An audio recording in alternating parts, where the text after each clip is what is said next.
नमस्कार मित्रों, आयुर्वेद विमर्श में आप सभी सही उम्र के लोगों का स्वागत है। छोटे उम्र के बच्चों मित्रों का भी स्वागत है। अब देश में कोरोना से संबंधित अनलॉक 4 की प्रक्रिया चालू हो चुकी है, अनलॉक 5 की प्रक्रिया चालू हो चुकी है।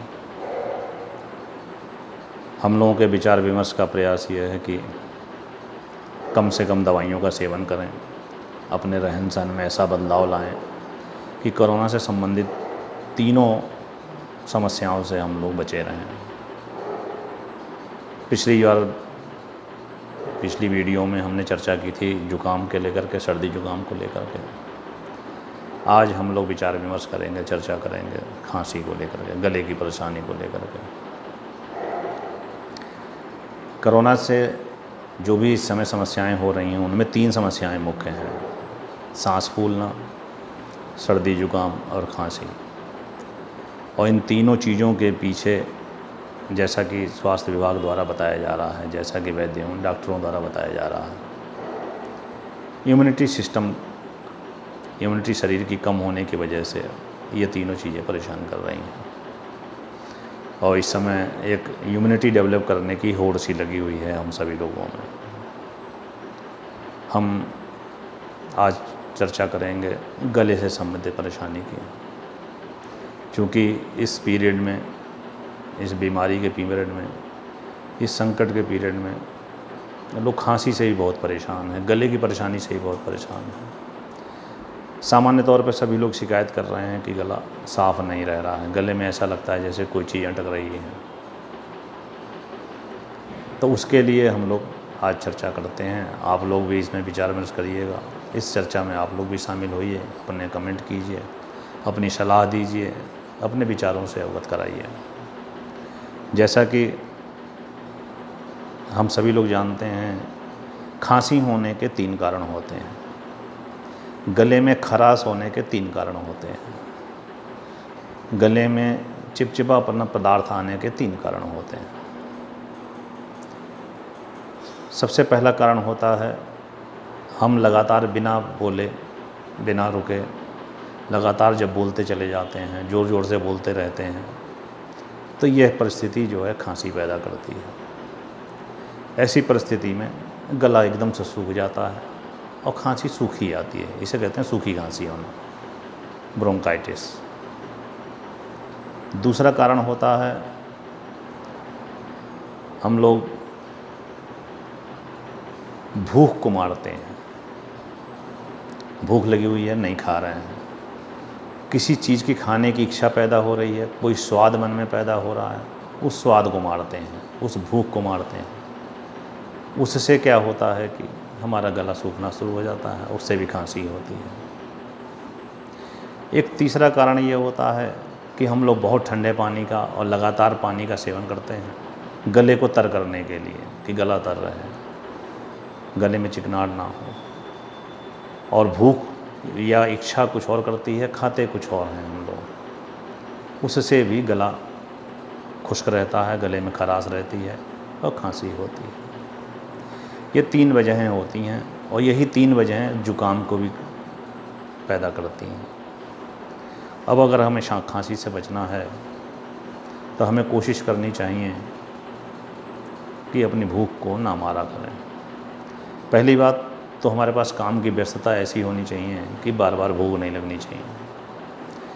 लेकिन किन्हीं कारणों से अगर बार बार भूख लग रही है तो हमें कोशिश करना चाहिए कि वह सुमधुर भोजन करना चाहिए जिसको खाने की इच्छा कर रही है, जिसको खाने का मन कर रहा है।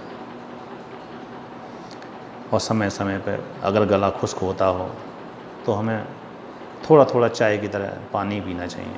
जैसे चाय पी जाती है थोड़ी थोड़ी करके, वैसे ही थोड़ा थोड़ा करके पानी पीना चाहिए ताकि गला तर रहे।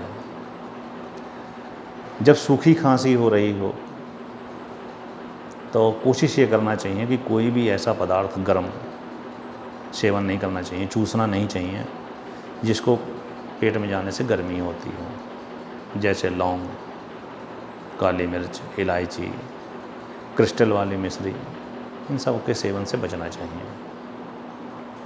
ये सब चीज़ें गले मुंह में हम लोग ज़्यादा देर रखते हैं तो उस समय तो आराम देती हैं, लेकिन थोड़ी देर बाद ये खुश्की बढ़ा देती हैं जा कर के। उससे गला खुश्क होने लगता है, फिर हमको सूखी खांसी आने लगती है।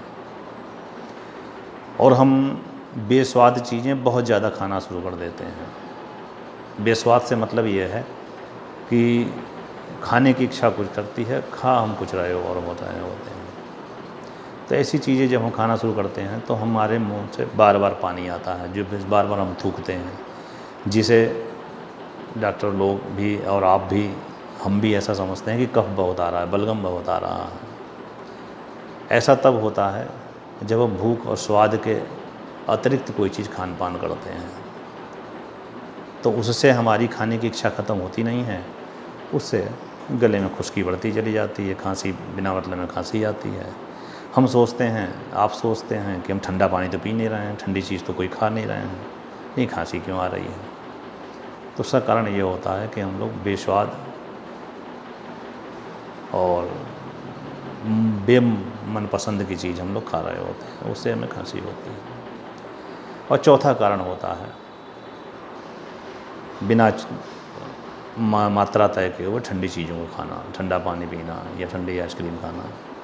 तो ऐसा तो बहुत कम संभव है, क्योंकि नौजवान बच्चे लोग आइसक्रीम वगैरह खाते हैं। सियाना आदमी, वयस्क आदमी तो आइसक्रीम वगैरह कम ही सेवन करता है। यही चीज़ें हमारे गले को और नाक को चोक करती हैं, बंद करती हैं। इन्हीं चीज़ों की वजह से जब ये चीज़ें पुरानी हो जाती हैं तो हमें खांसी और जुकाम रहने लगता है, सिर भारी भारी रहने लगता है। और बहुत ज़्यादा जब इन सब चीज़ों में पानी पीना शुरू कर देते हैं, ये सब चीज़ें पेट में चली जाती हैं, जिससे पेट की में गर्मी बढ़ जाती है। इससे दो चीज़ें होती हैं, एक तो हमारा पेट भी ख़राब रहने लगता है और हमें जुकाम लगातार रहने लगता है। लगातार पेट ख़राब रहेगा तो हमारा डाइजेशन सिस्टम ख़राब हो जाता है और फिर हमको कमज़ोरी होने लगती है और सांस फूलने लगती है। तो हमें कोशिश ये करना चाहिए कि मौसम के हिसाब से स्निग्ध पदार्थ खाना चाहिए। जैसे आजकल जैसे बरसातें चल रही हैं, तो इस समय हमें गर्म चीज़ें नहीं खानी चाहिए। इस समय गर्म चीज़ें जैसे लौंग है, इलायची है, ये सब चीज़ें नहीं खाना चाहिए। इससे और गले में खुश्की बढ़ती है। आपकी जीभ का स्वाद तो ख़त्म नहीं होता है, लेकिन पेट में गर्मी बढ़ती चली जाती है। और आजकल कोशिश ये करना चाहिए कि हरी चीज़ें नहीं खानी चाहिए, क्योंकि बरसातों में शास्त्र के, आयुर्वेद के हिसाब से बरसातों में साग आदि नहीं खाना चाहिए। आजकल साग आदि नुकसान करते हैं, ये भी गले को नुकसान करते हैं।